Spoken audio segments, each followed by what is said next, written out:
Greetings to all. I hope you're doing fine.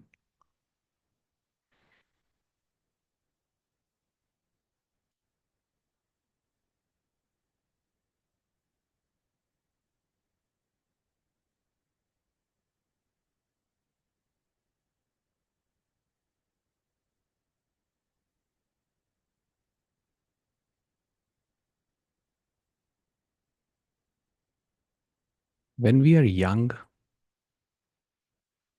let's say in our 20s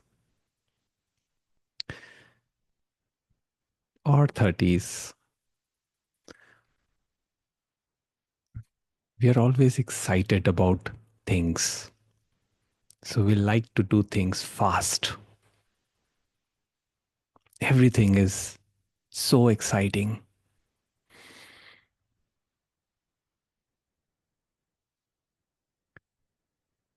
Trying new clothes, meeting new people, relationships,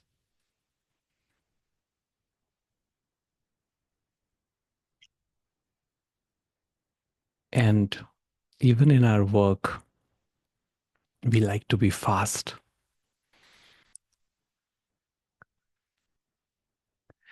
But at some point, we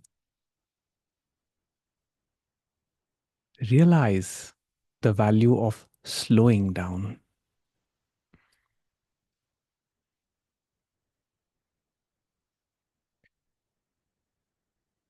not just physically, but also in our thoughts.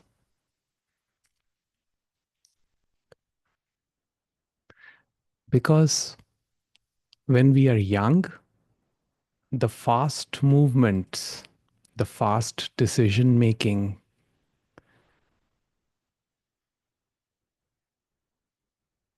which burdens our nervous system, is somehow tolerated by the body. But as we age,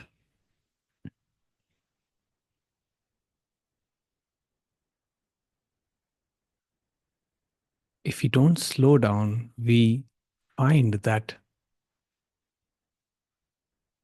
sudden movements of any kind, physical or psychological, can have a very strong impact on our nervous system.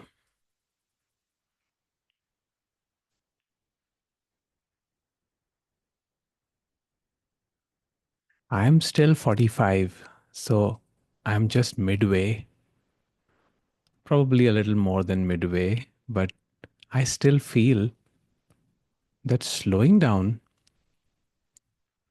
has tremendously brought this sense of presence.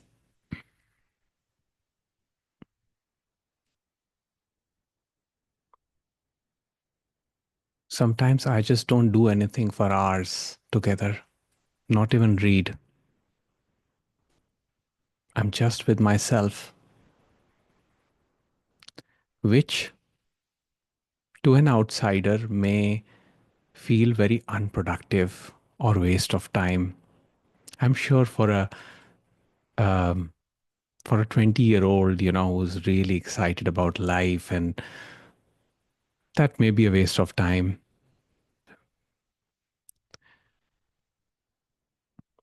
But you see, when I'm with myself, I'm not in time.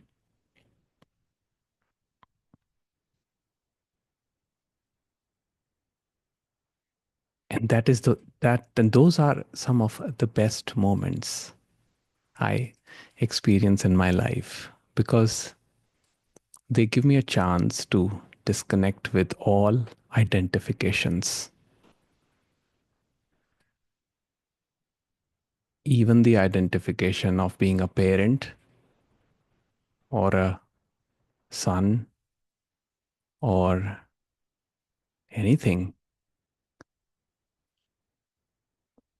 Even the identification of body begins to dissolve in those moments.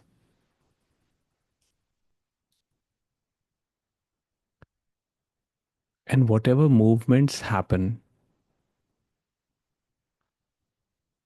they happen consciously and at a slow pace.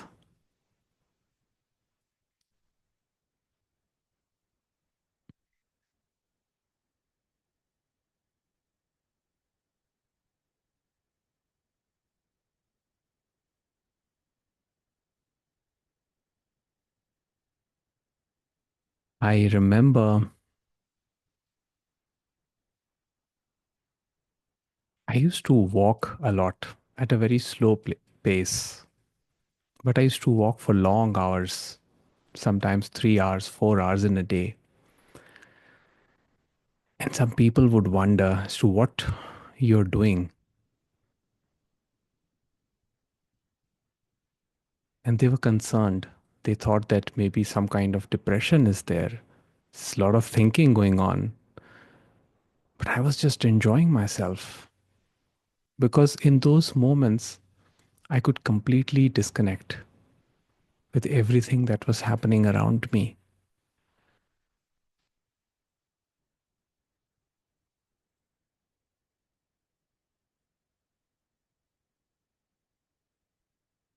The more I stayed with myself, which may sound selfish, unproductive,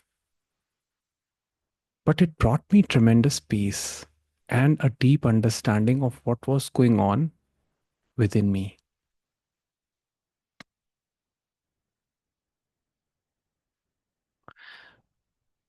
Initially, I tried switching thoughts when I was young. I experimented with this. I thought, how about switching a negative thought to a positive thought? Maybe that is going to take away the burden of thinking, the rumination that takes place that puts me into sadness. But that again was an exchange, and there was still a movement. So every thought, whether we label it a good thought or a bad thought, is an expenditure.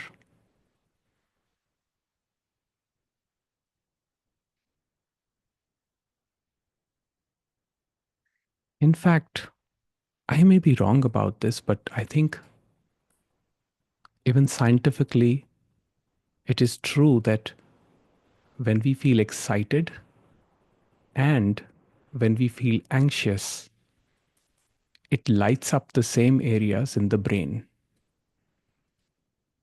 So, physiologically, the body cannot differentiate between excitement and anxiety.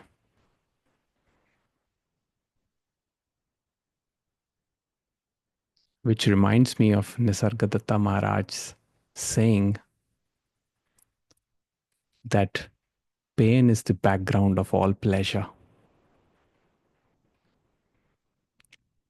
The thrill, the excitement of life that we anticipate, that we strive for, sometimes,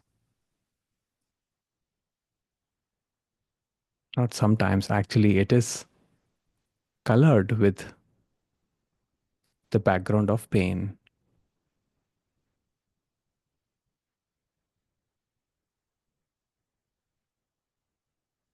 So, simply being with myself and allowing for whatever arises got some deep insights.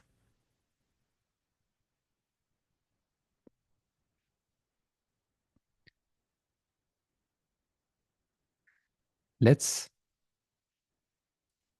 close our eyes and just be with ourselves for a couple of minutes. I may speak in between or I may be quiet. If something comes up, I will share. Be relaxed.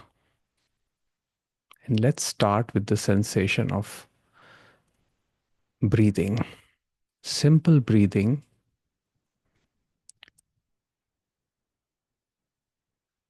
nothing to be forced. You can keep your eyes open or closed as you wish, and feel free to adjust yourself to your comfort.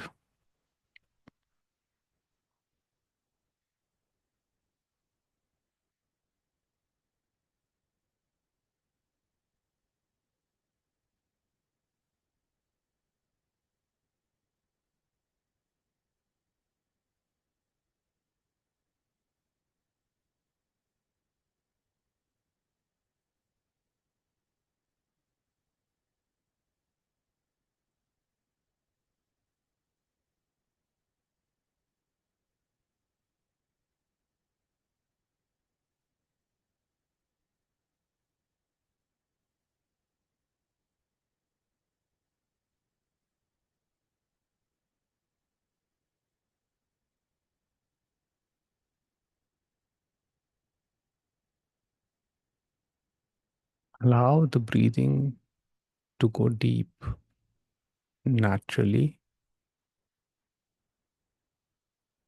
without any force.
Allow all sensations, thoughts, feelings that come up.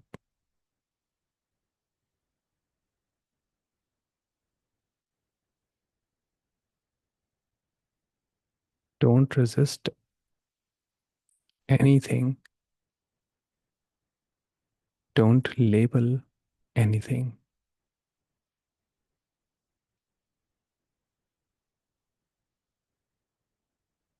See them as your own being.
Observe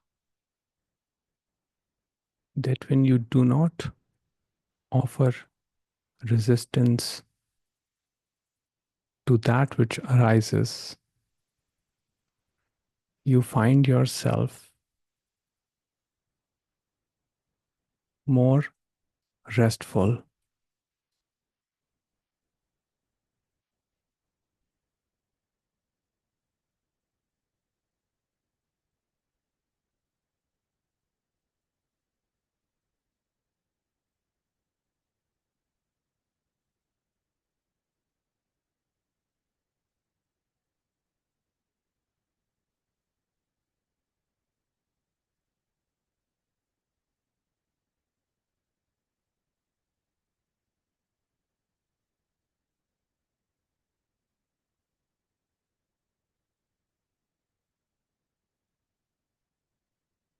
The content of consciousness, thought, feeling, emotion, or sensation is one with its source, which is consciousness.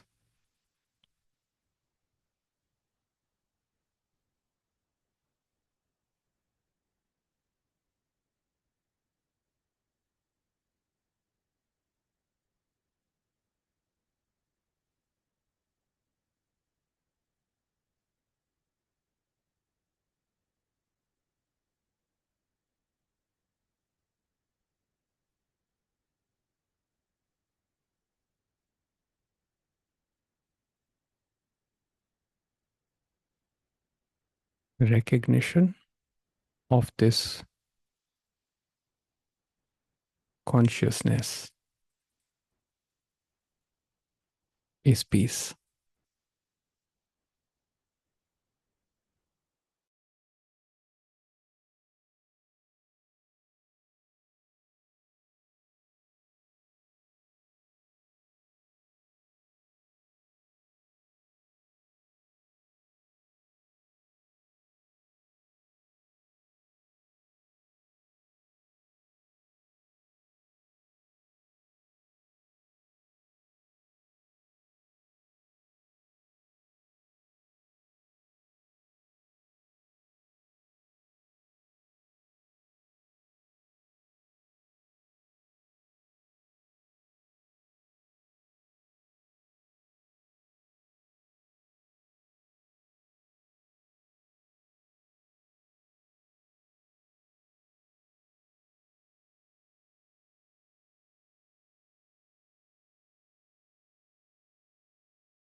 As Bhagwan said,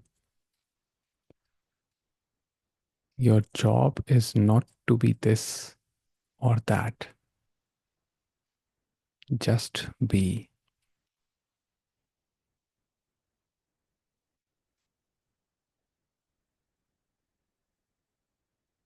In this being, you will see yourself as the infinite ocean of unconditional love.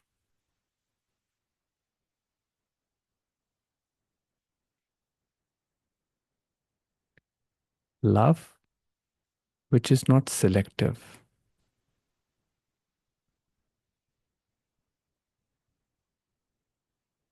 because it does not depend on anything outside of itself.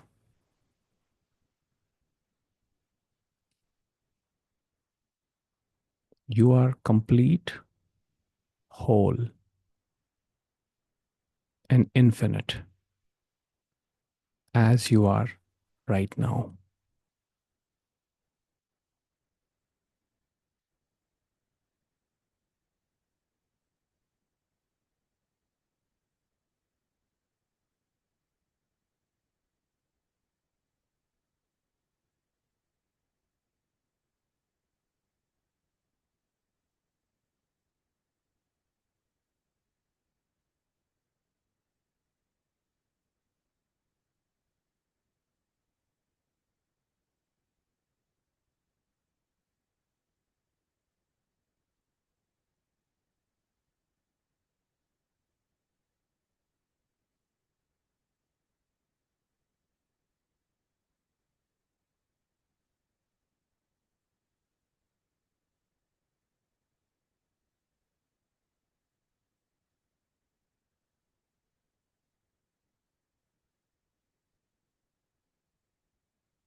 You can open your eyes now and just relax for a moment.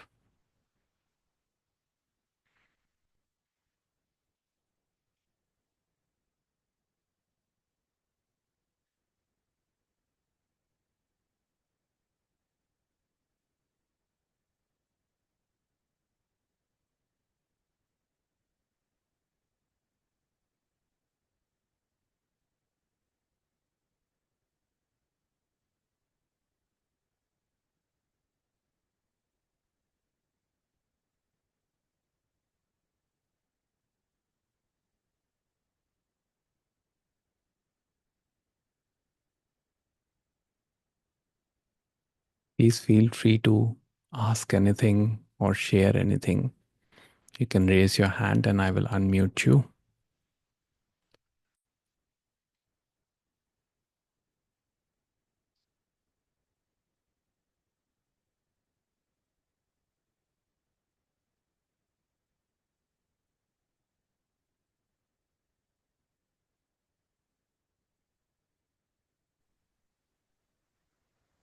Yes, Steph. Hi, Jagjo. Thank Hi. you so much. And thank you everyone for being here. My question, it's about trust, Mm, trusting other people. mm, And when you started the talk, you said that, slowing down and you're quieting your whole life. And I too am doing that. So I'm finding that I'm withdrawing from a lot of family, a lot of friends, and so when I do interact with other people, especially family and coworkers, I'm finding it hard to trust them. And so just, I don't want to, talk small talk about the weather and about current events and news and stuff. I mean, if I want to talk, I want to go deeper. yeah, I don't want to stay on the surface. So I just find myself getting quieter and quieter around other people. yeah. Yes, this happens. This happens, and it can be challenging.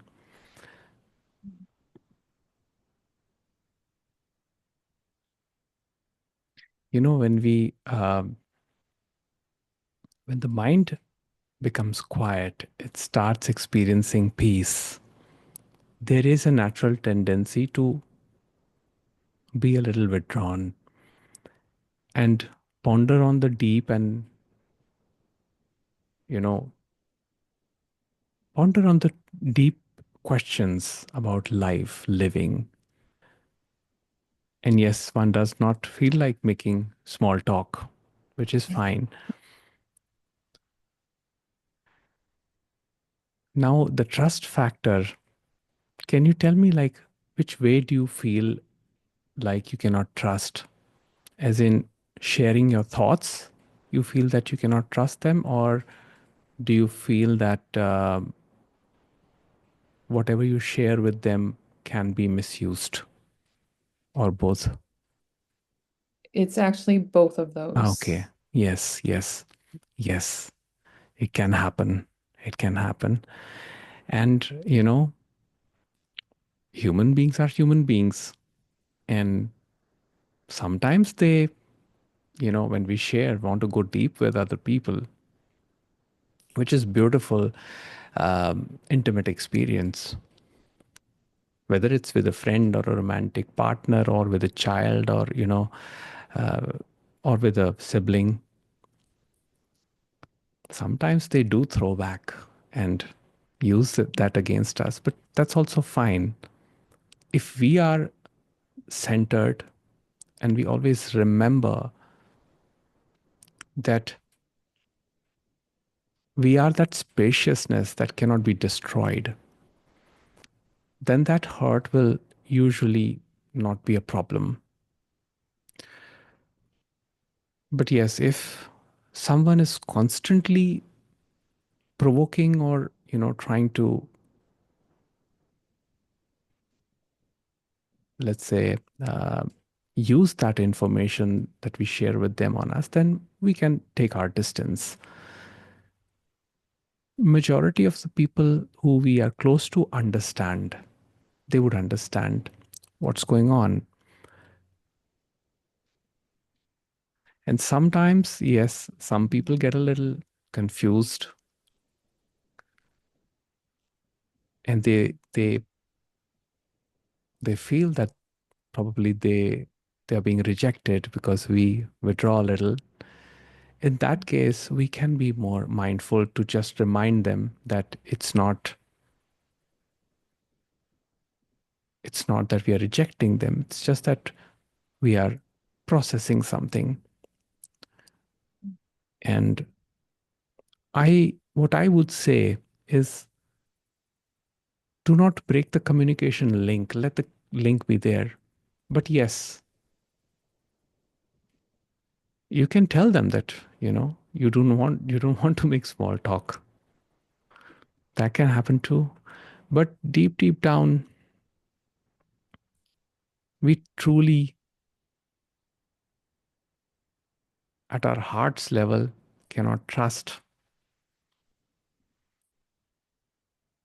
till we consider ourselves to be separate, because there will always be something or the other that divides. But going beyond, we see that we are vastness, and then there is not a problem. So, what truly we can trust is our own experience of aliveness, consciousness, which is here and now. That's why I say I be with myself a lot, you know. So I don't be with myself as I imagine myself to be, but I simply be, which means I'm there, totally open to all sensations, all experiences as they arise. And yes, in my case, also, I can just share my own experience that when I was going through this phase, now I can make small talk too. I learned that skill subsequently. And, I can enjoy small talk too now. But at that time, yes, something deep was going on and I needed some solitude. Now, grown ups, you can still put a boundary. You can tell them that, something is happening, I'm processing something, and they understand, they give you some space. What about kids? Kids don't do that. Children don't understand that concept. So I had to go through that. And I could not even be angry at my children for, just opening the door and just, Papa, I need this, I need that. I had to attend to that. But it kept going on. The contemplation kept going on. And, there was this insight again that children's energy is so pure. They come with their ideas, excitement, thrill, but they don't come loaded with concepts. The question of trust comes because we know that the person, the grown up, the adult that we are with, they have concepts, you know. And it is usually this idea that what they might be thinking.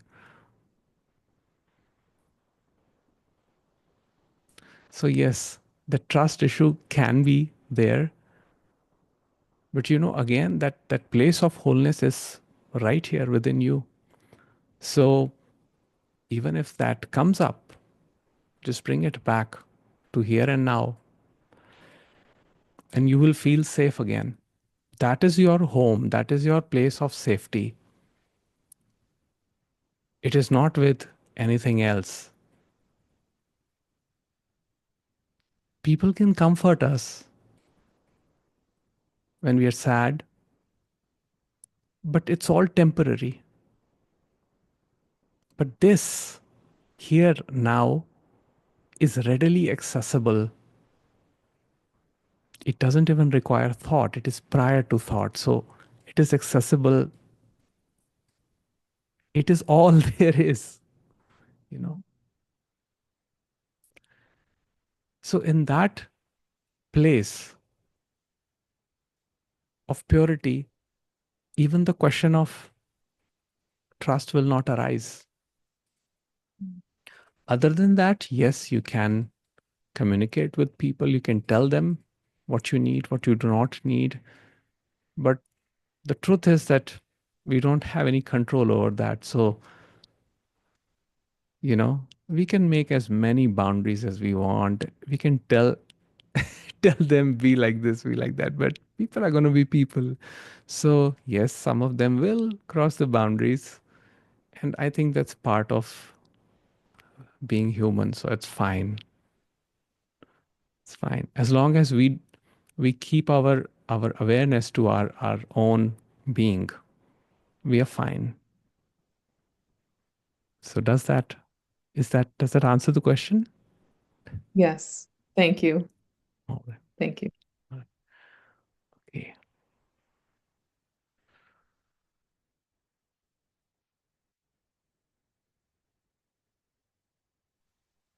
Yes, Yachna. Hi, Jagjot, thanks for the invitation, and I want to share my experience. So, like you were talking about your childhood. So, in the Mm, meditation, for some reason, I went to my childhood mm, and I was trying to seek, I guess, joy, but I couldn't find any. And I remember that, like, when I was a child, I used to ruminate a lot, and I was the quiet child. And like in the school, and my family used to say that she's very shy, and but I think I was kind of disassociated, and I was more happy in my fantasy world, like mm, whatever I was thinking. And like coming back, whenever you say this word of being in the ocean of unconditional love, I just feel like being there forever. I don't know. mm. I want to soak all that because I feel that I'm very depleted inside of unconditional love. And so, like, my experience kind of spoke to me in a way that there is a lot of maybe like inner child suffering or some pain that is still there that I go back to. Like, I don't want to, but when I'm in a meditative state, I go back to there. So, my question is that, like, how this spirituality, if I have to say, helps me deal with that grief, which defines that I lost so much time of my life. Didn't I didn't know that love is unconditional. Like for me, it was always conditional. So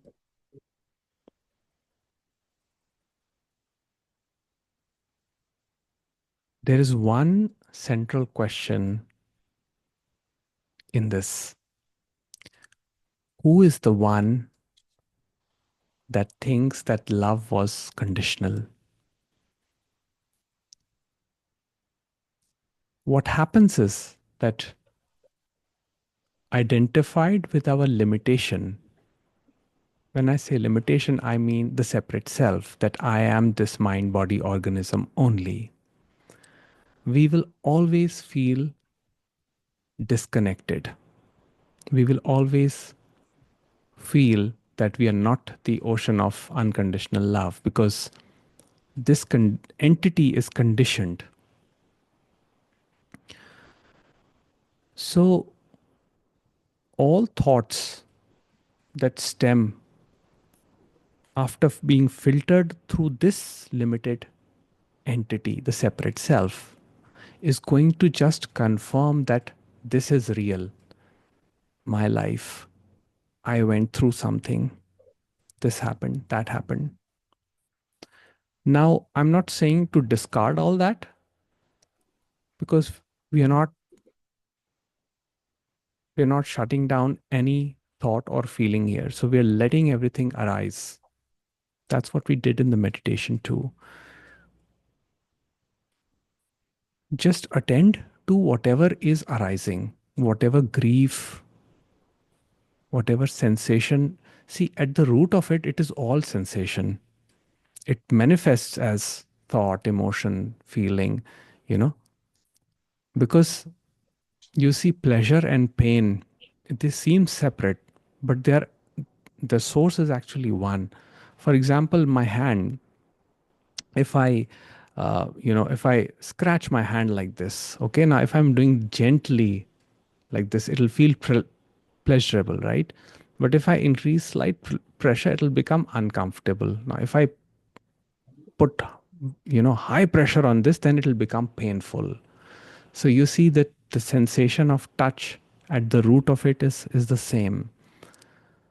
So, yes, the mind, when it tastes bliss, wants to go back to that bliss. And that is what the seeking is. That shows the earnestness that, despite everything, it just wants to go back and back and back every time.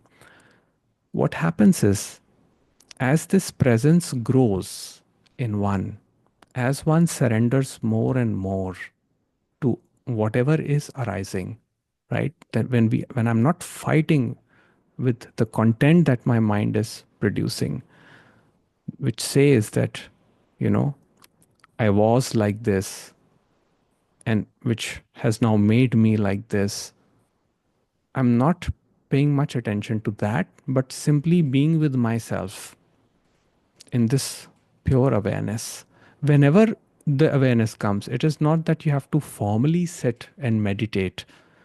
You can do this even while walking. Just bring yourself here and now in this presence, and you will notice in this presence, nothing actually is happening.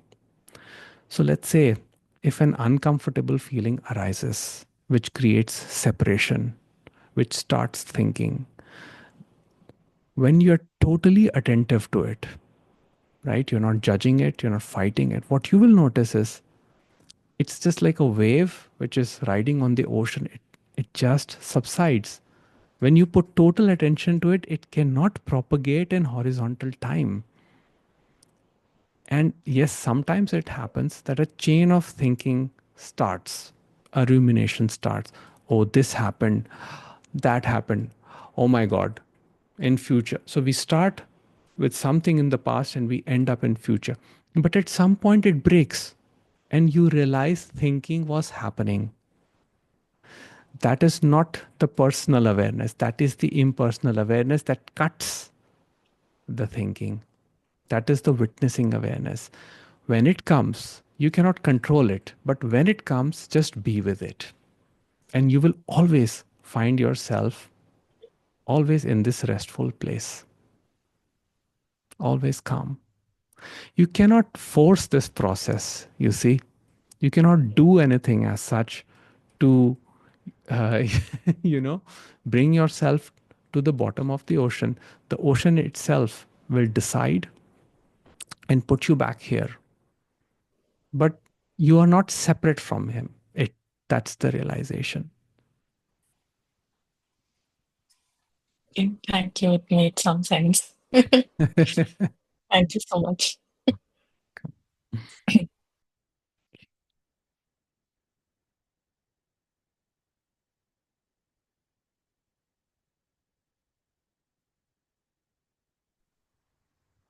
Yes, Vani. Yeah, good evening. Vani, I cannot hear you. Is your microphone Now, on? Please check. yeah, my phone is on. Now you hear me? Yes. Okay. Yes. Go on. Uh, I want to share two observations, and they are also questions because during this meditation they came, and whenever I do, it's happening often, the same observation.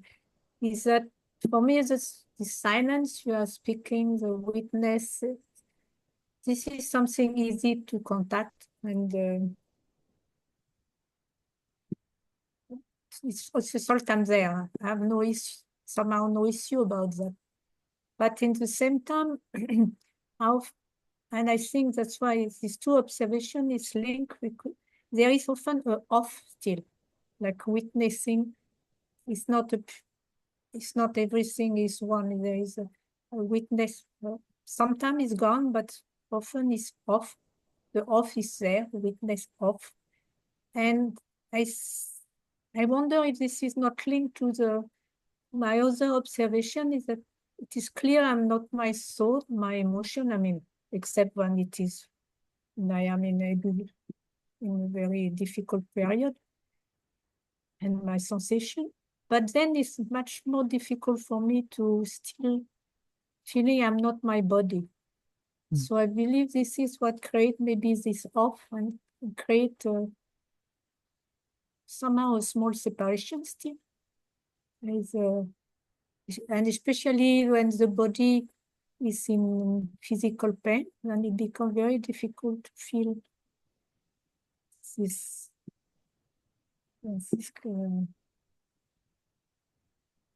Yes. I don't know Yes. how to express it. To be fully, to abide fully in this. Yes. It's You know, this oneness and self in this silence, which I know I am. yes. So let me understand what you said. You said that the witnessing happens sometimes, but Now this yes, happens easily. yes. And you can tap into that space and relax, right? Yeah, But this then silent space. Yeah. sometimes the pain comes up, right? Physical pain, yeah. Physical pain comes up. And then there is no more, then you're not in that zone of witnessing, right? No, I witness, but Yes. I can witness it too, but I feel then there is a separation between Yes. the piece. It's like the witness then become little personified. Yes, exactly. It's like and even if I know from other experience that the witnesser doesn't exist, Yes, yes, yes. somehow with physical pain, the witnesser become very strong. Yes. That is the way it is designed. It is by design that a witnesser or the separate self will be produced at the when there is a heightened physical sensation which can be described as pain. It is the purpose of it is that attention has to be paid to that particular point in the body where the pain is happening. Now, what one can do is in that also the witnessing is still happening because witness is the substratum, it is never lost. But Yeah. yes, in that moment the energy becomes a little concentrated for us to pay attention to that point of pain. Either we take a practical step like maybe take a painkiller or contact a doctor or get some sort of treatment, or in some cases if nothing is working then maybe just see it and feel it completely for the Yeah, way. but because sometimes, I don't know to say because, okay, they have physical pain for different reasons. But I have sometimes the feel that it had become a trick of or whatever you can want to call it, of the ego to to to manifest itself very strongly, to say it like that. Yes, it can. Yes, that can happen. And that can continue the pain, actually. That can continue the pain even more and more. And, you know, having experience with chronic back pain myself, I can identify with it because in a lot of cases, it would start and then the mind would come up and the mind would say, oh, not this, not this. And then it would become even more and more. And at some point, even that sense of separation was pointing me back to my essential nature. Even if it is there, it is always pointing you back to that essential nature. And when it's a repetitive, and at some point the presence grows and you can find yourself totally aware even when the pain is there, what you will notice is that it will subside or its impact will not be as high as it was earlier. which means you can still be functional. It will not obstruct your daily activities and work. So, again, even the pain in the moment is pointing to peace only. It is Yeah. pointing to the place of peace only.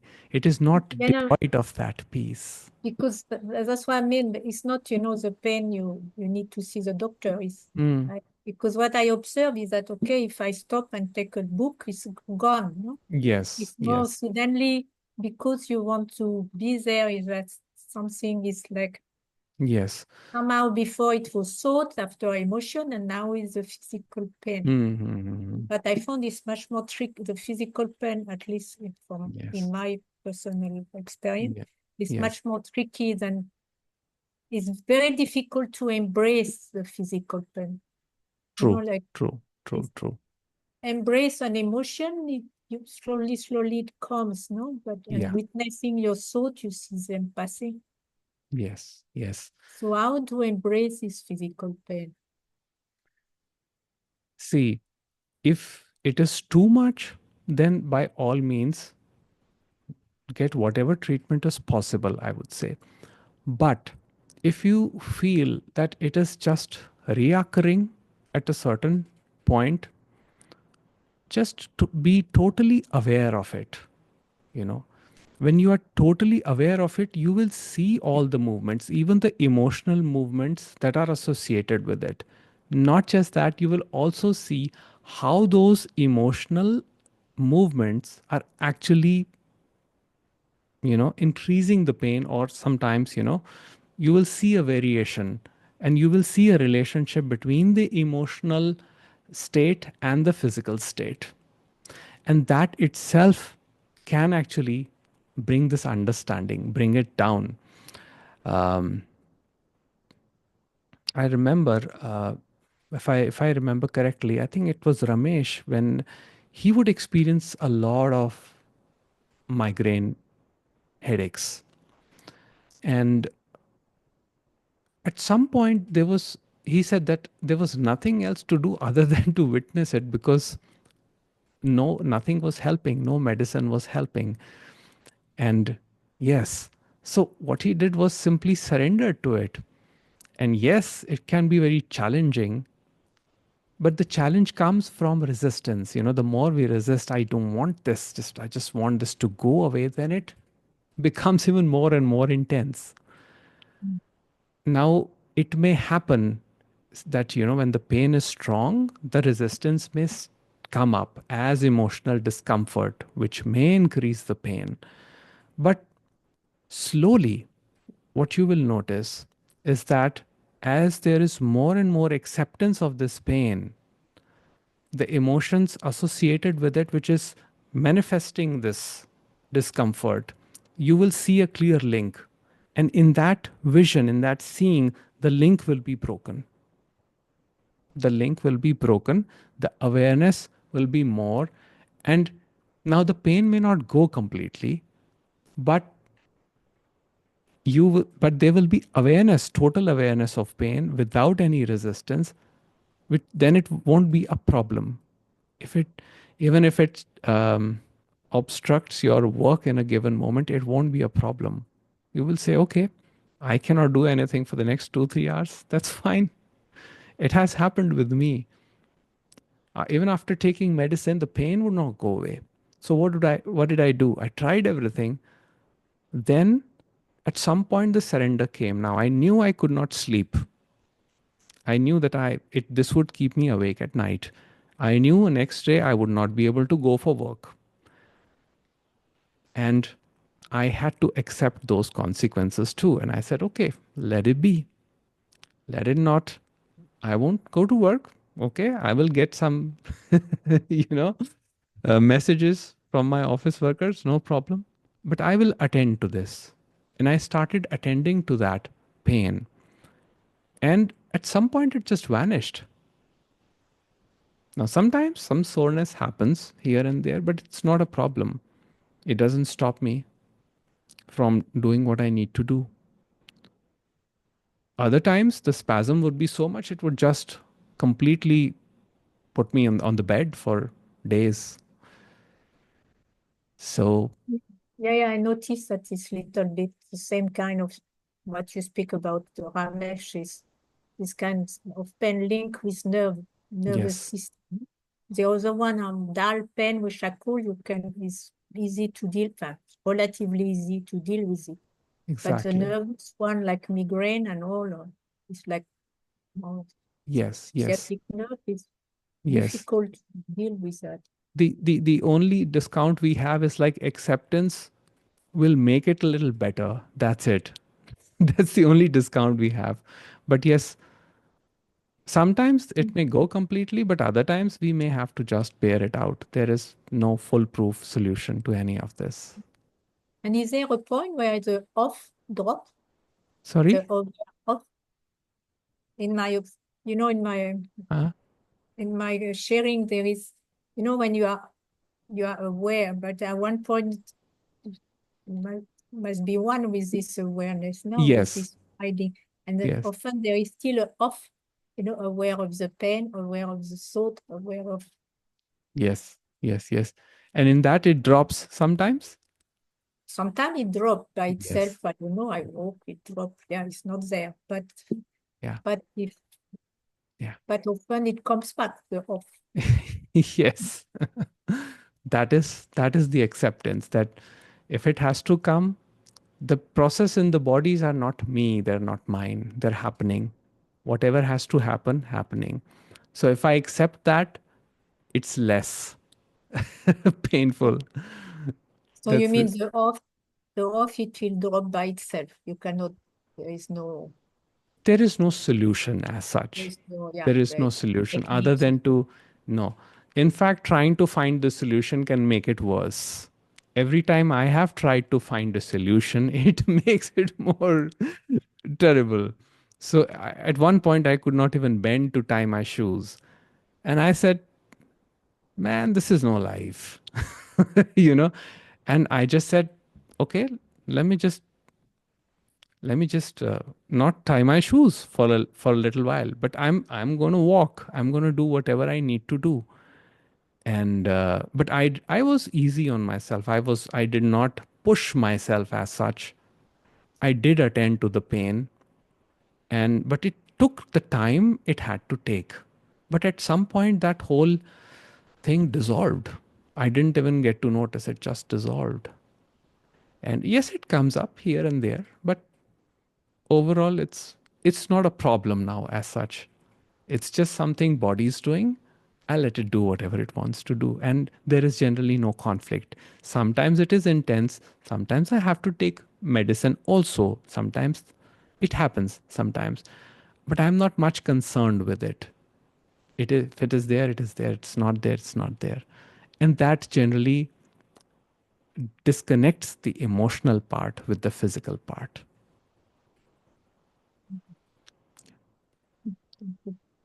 Right. Okay.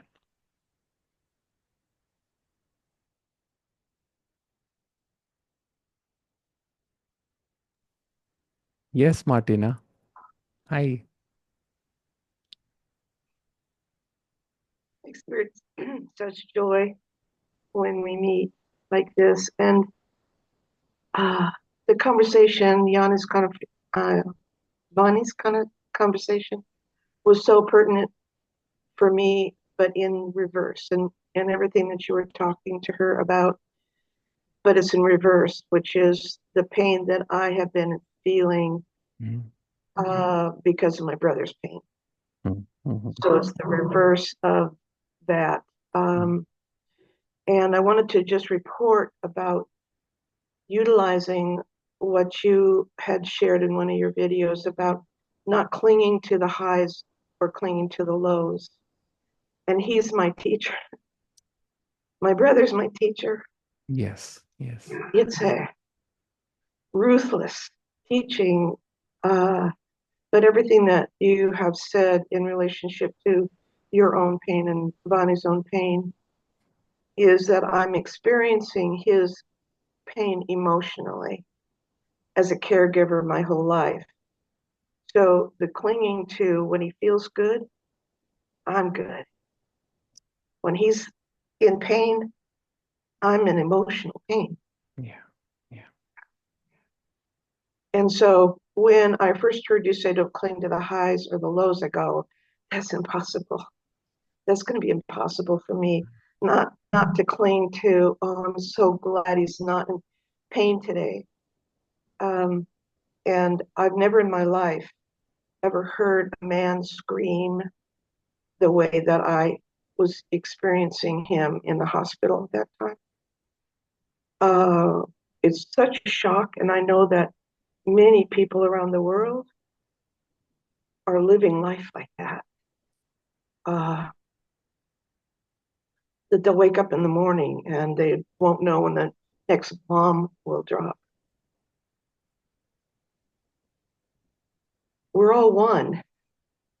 I think this is part of the message, is that my brother's screaming is a screaming of the Ukraine or whoever's Iran and everyone who's hating one another there. So here I am, an individual looking for peace, as Vani was talking about, looking for peace within the pain of being human. So I'm committed to knowing what's here, Yeah. what's here, and I know the peace. Yes. And so this morning, this is the report. This morning, after having practiced or been aware of, because I don't know who's practicing this, but being aware of not clinging to when he's feeling really good, but the going with him into the pain is what sucks me in. So if I'm not clinging to the good, he's feeling good, then this can ease up, not clinging to and thinking that I can have something to do with helping him.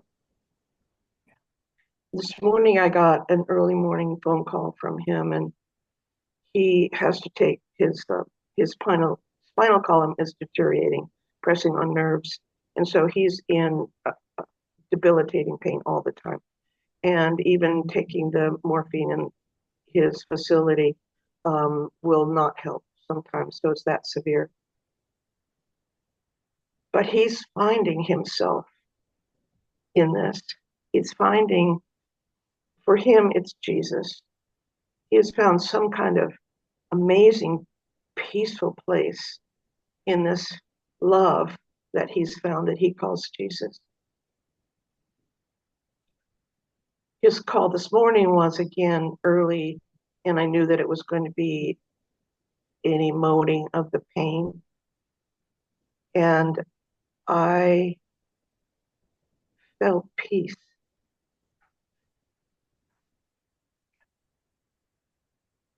And I was in this wonder of, I'm not clinging to the pain. And I just want to thank you so much.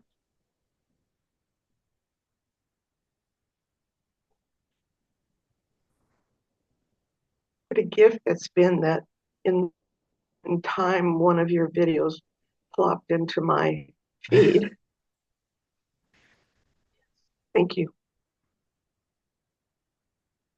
I'll just say a couple of words and then we'll conclude. And many of you may not like what I'm going to say, but this is what my life experience has shown me.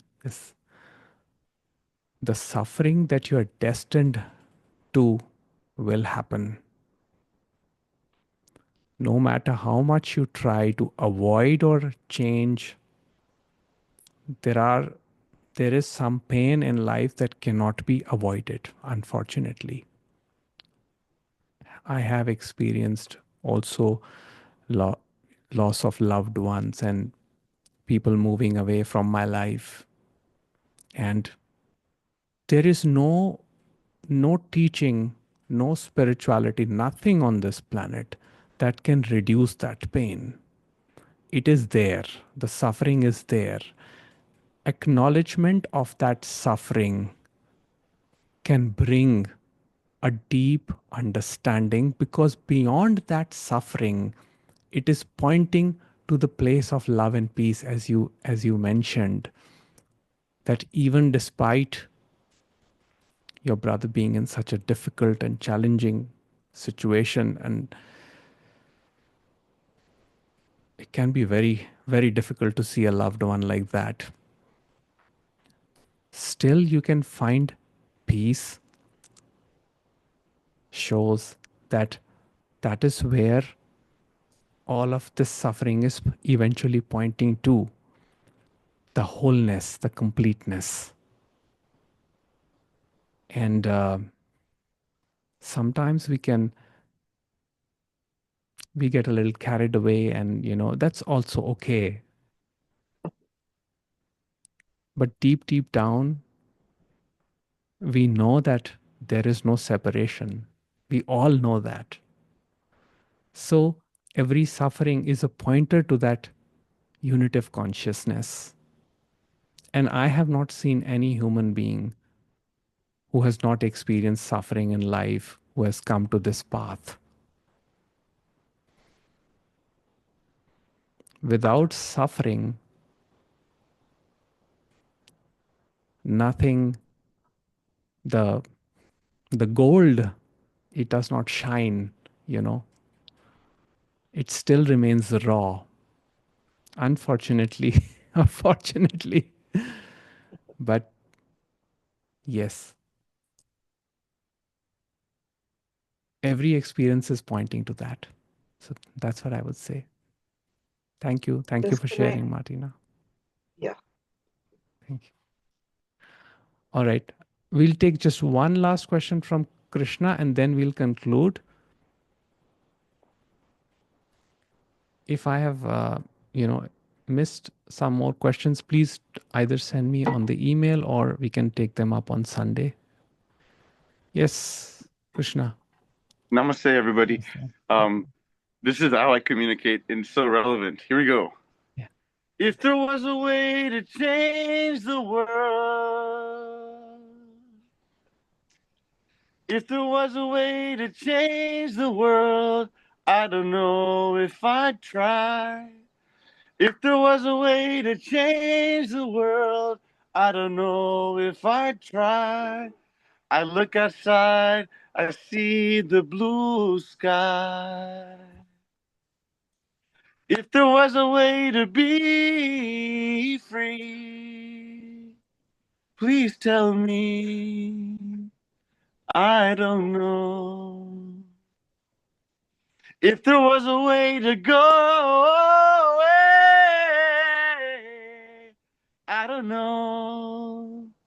I think I want to stay. Heaven on earth, heaven on earth, heaven on earth. Here we are. Sing along, please. Heaven on earth, heaven on earth, heaven on earth. Here we are. I composed this song last week because I'm singing at this Vedanta retreat with Swami Sarvapriyananda and Pravrajika Divya Prana, and they said that Vedanta retreats always like English songs as well. So I had to compose an English song. So this is my first English Beautiful. composition. I hope you like it. The first Beautiful. line, I'll just sing the first line again. So that was inspiration. If there was a way to change the world, I don't know if I tried. It's pure Advaita. I look outside, I see the blue skies, gorgeous, beautiful blue skies. I don't know what time it is for you guys, but I hope this song resonates with the meaning of what we're talking about here. Yes. And the Thank beauty you. Wait, is... both of you, love you, Jagjot. Sorry, I'll mute myself. No, it's okay. The beauty is, if we all could learn to look at the sky, the world would be a better place itself. That's all we need to do, nothing else. We don't have to change anything. Anyways, thank you all so much for sharing your beautiful presence, and I wish you all peace and a lot of love. Take care. I will see you on Sunday.